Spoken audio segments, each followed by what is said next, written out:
ప్రస్తుతం మామిడి చాలా చోట్ల కంది గింజ పరిమాణం నుంచి గోళీకాయ పరిమాణంలో పిందెలు కనిపిస్తూ ఉన్నాయి. ఈ దశలో ముఖ్యంగా పిందెను కాయతొలుచు పురుగు లేదా మొడ్డిపుచ్చు పురుగు అనేది ఆశిస్తుంది.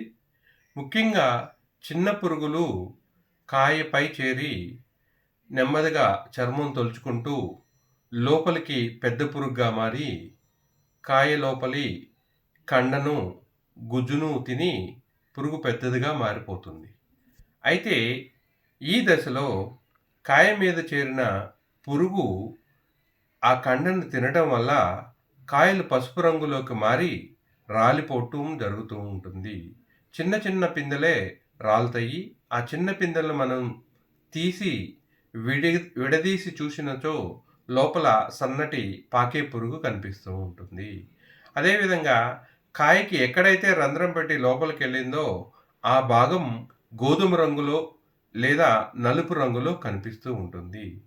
ముఖ్యంగా ఈ ముడ్డిపుచ్చు పురుగు లేదా కాయతొలుచు పురుగు నివారణ కోసం క్లోరిఫైరిఫాస్ మందు 2 మిల్లీలీటర్లు, దాంతోపాటు లాంబ్డా సహాలైత్రిన్ అనే మందు 1 మిల్లీలీటర్ లీటర్ నీటికి చొప్పున కలిపి పిచికారీ చేసుకోవడం ద్వారా నివారించుకోవచ్చు.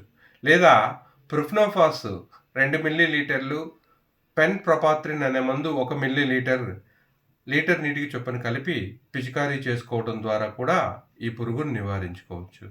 లేదా ఇమామెక్టిన్ బెంజోయిట్ అనే మందు 0.5 గ్రాములు లీటర్ నీటికి చొప్పున కలిపి కాయ కందిగింజ పరిమాణం నుంచి గోళీకాయ పరిమాణంలో చేరేలోపు పిచికారీ చేసుకోవడం ద్వారా ఈ పురుగుని నివారించుకోవచ్చు. అదేవిధంగా ఈ దశలో వేప నూనె 10,000 ppm 5 మిల్లీలీటర్లు లీటర్ నీటికి చొప్పున కలిపి పిచికారీ చేసుకున్నట్లయితే కూడా ఈ యొక్క కాయతొలుచు పురుగు లేదా ముడ్డిపుచ్చు పురుగుని మామిడిలో నివారించుకోవచ్చు.